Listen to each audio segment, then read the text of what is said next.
60 sekundžių atrodo Lietuvos rinktinė. Čia šiurkšti klaida, kuri galėjo įvertinti savo pajėgumą žaidžiant daugumoje ir mažumoje. Čia šansas Lietuvos rinktinė. Labai gražus Detmato prasiveržimas, metimas ir ši dvikova. Energija labai rimta, čia prašosi tikslumo, čia į ataką išeina Lietuva. Odermatas ir jo pasibuvim dėl gero žaidimo ginantis. Čia pavojingas epizodas, tik išėjimas į ataką. Dominykas Sadauskas, jo perdavimas atgal ir tikrai viena tokia gražesnių situacijų, jeigu kalbėtumėm apie komandinį žaidimą, o čia ir įvartis. Kiek netikėtas, nesituacija.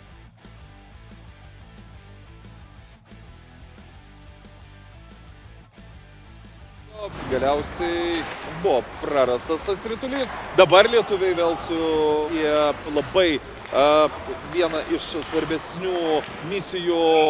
Tai kokį vaizdą mes matome dabar, tikrai yra daug skirtumų. Čia pavojingas pakankamai iš įvarčio, o lietuvių galimybė kontratakuoti. Ivickas 1-1 pavojingas epizodas. Ir čia šansas japonams, pavojingas išpuolis, labai pavojinga situacija prie varžovų vartų. Bet aišku, čia žiūrėti į save. Dabar bando pavojingesnė japonai lengvai apsigina. Čia tolimas bandymas. Sutikite, kad gerokai per mažai. Čia tolimas sumetimas iš japonų, pirmasis pribėgęs prie Litulio, Juknos perdavimas, nuostabus metimas ir Mykolas Škadauskas. O čia jau buvo gražu ir nepabėgęs.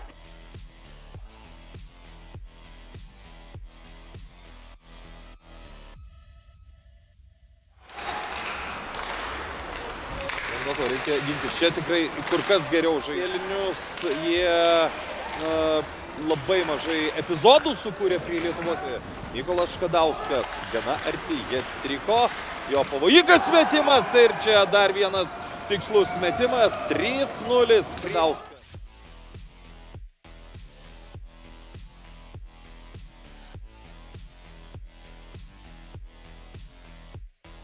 Peržiūros, aš čia neturiu omeny ledo ritulio, dabar galimybė dar labiau didinti. Dabar perimtas ritulys, 2-1, Pranckevičius 1. Na ir pavojingas epizodas, netgi labai pavojingas. Dar 10 sekundžių reikia išgyventi. Pavojingas epizodas, reikia mušti žaidėjo šalinimo. Rungtynės vyksta toliau, čia pavojingas metimas. Ir dabar šansas, kuriuo nepaučia, perimtas ritulys ir jis skrieja į vartus. Jei teisingai, taip gerai pasirodžius, sėkmės rytoj ir aišku didžiausios sėkmės kitą savaitę, kai startuos pasaulio čempionatas. Šį vakarą